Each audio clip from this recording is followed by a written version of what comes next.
Hi, my name's Jim Ellis and I'm a producer. I guess I got inspired by sitting through a biblical research class when I was about 18 years old. And the teacher was talking about the records in the book of Acts. And he said, someday somebody's got to put this stuff on film.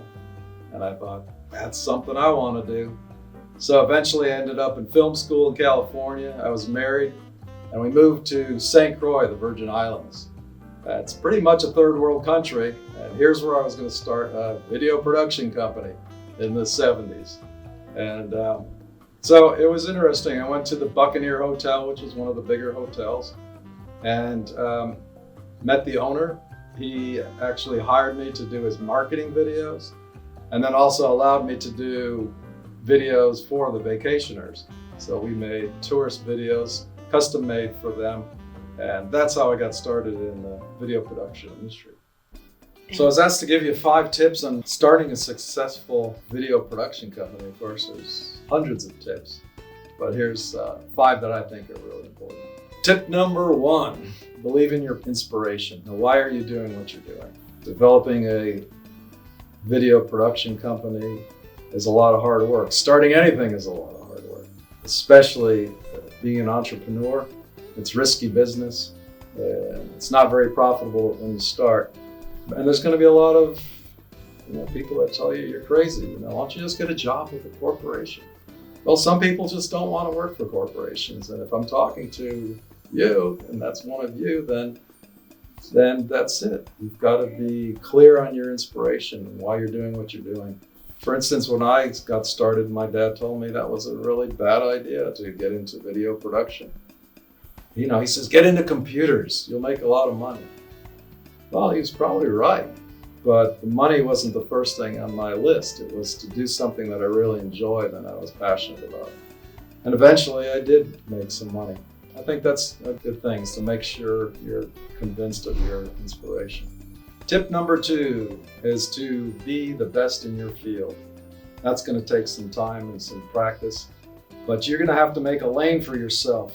When I first got started, I was everything. I was the writer, I was the producer, sometimes I was even the talent, I was the editor, I was doing all these things. Eventually I figured out what I really enjoyed, but sometimes that's how you have to start out. But then make a lane for yourself as far as what kind of producer are you going to be? Are you going to do music videos? Are you going to do industrials? And that way, you've got a niche. And that's very important because it's a very competitive field. And so it's good to have a specified niche.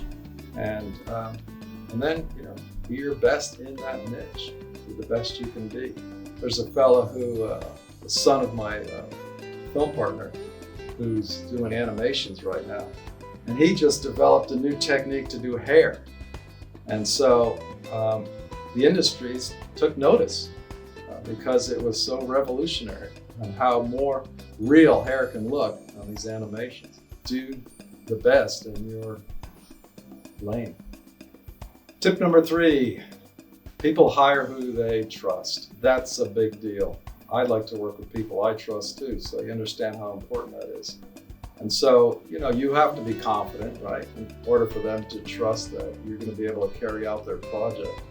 You also have to know your limitations, so you don't promise something you can't deliver. But the other aspect of it is to see the project through their eyes and understand their concern. And that's very, very important in order for them to win your trust. As your company grows, you're going to have to trust other people too. See? So you don't have to be the one-man band. And that's the next step, of course, in developing a larger company and growing your company. So tip number 4 is to be a leader in your industry. Don't just follow the current trends. When we were getting ready to produce our first feature film, I was going to buy a film camera. I was just about ready to hand this man a personal check, and he says, I'm sorry, I don't take personal checks. Well, good thing he didn't, because that night my partner Elias said, look at this DSLR. It can probably shoot a feature film. And I went, what? And so he was right. We ended up producing our first feature film from a DSLR camera. It was the first, as far as we know, it's the first feature film that was distributed into theaters from a DSLR camera. We had brought footage to the Warner Brothers stage where we projected a test run.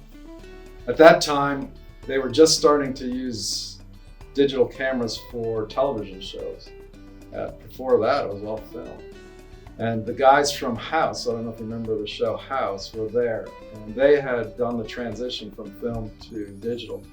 And so they were there showing us the algorithms that were needed in order to make that transition, from digital to film backwards. Because we were going to take these film prints and distribute them through the United States. So it was pretty cool. But that was what, Elias was really good at, is just pushing the envelope and not following the current trends, but seeing what doors technology is opening. It's real important, keep your eyes open and what the possibilities are, because they're pretty much endless. Tip number 5, build for long-term success. I think one of the greatest things to remember for long-term success is, it's actually a plaque in our lobby. It says, treat your talents with humility and accept your success with grace. There's nothing worse than having a talented person that has such a huge ego that you can't work with them. They become useless. It's sad too, because they have so much talent. And so it's a real important key, I think.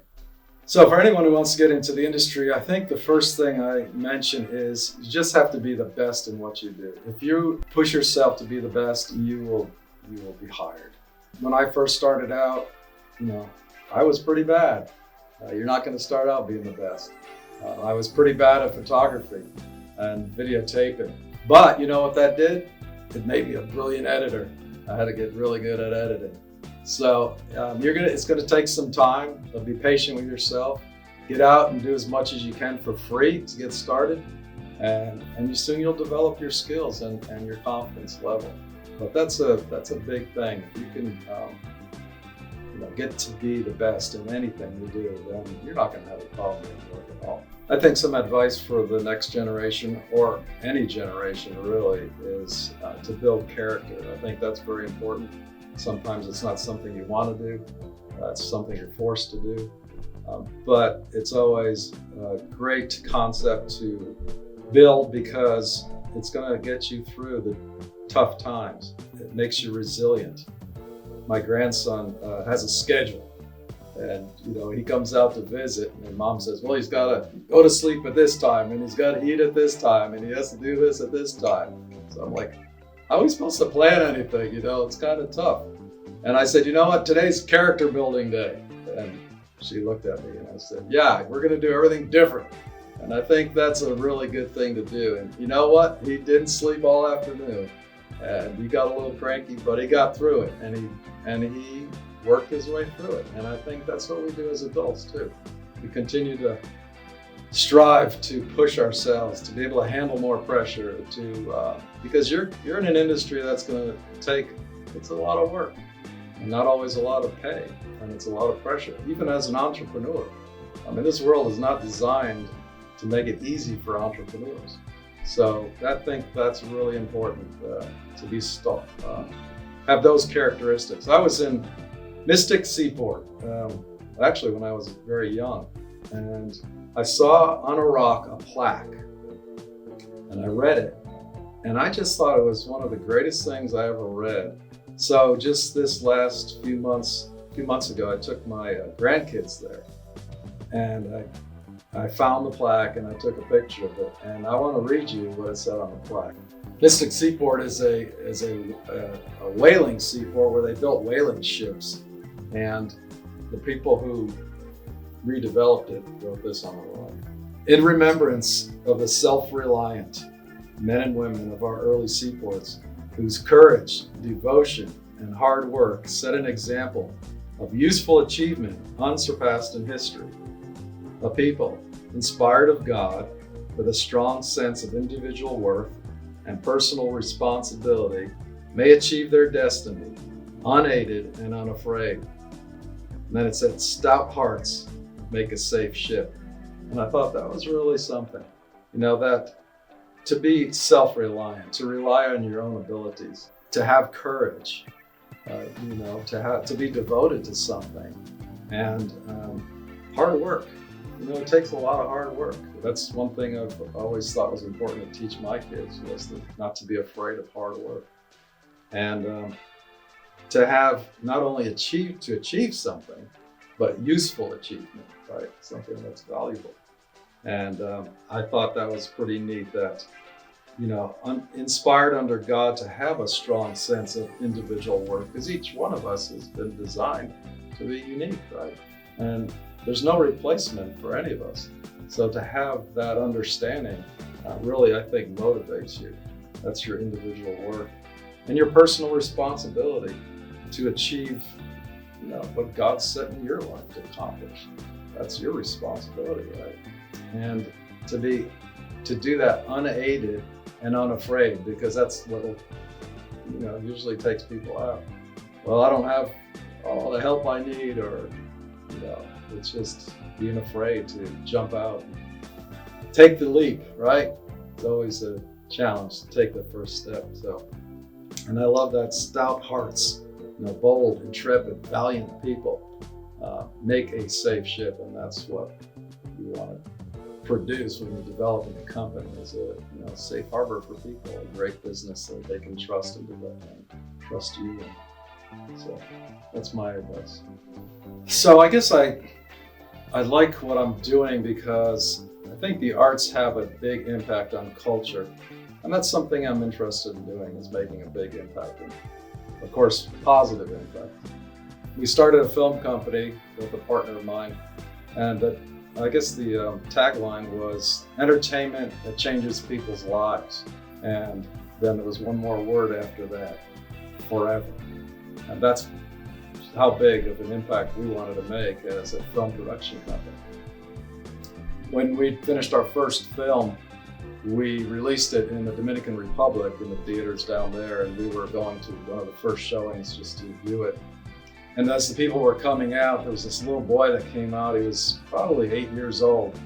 And he looked at Elias, my partner, and he says, "I want to walk with that kind of power in my life." And it was just again, inspiring to be able to have that kind of impact on someone's life just through arts.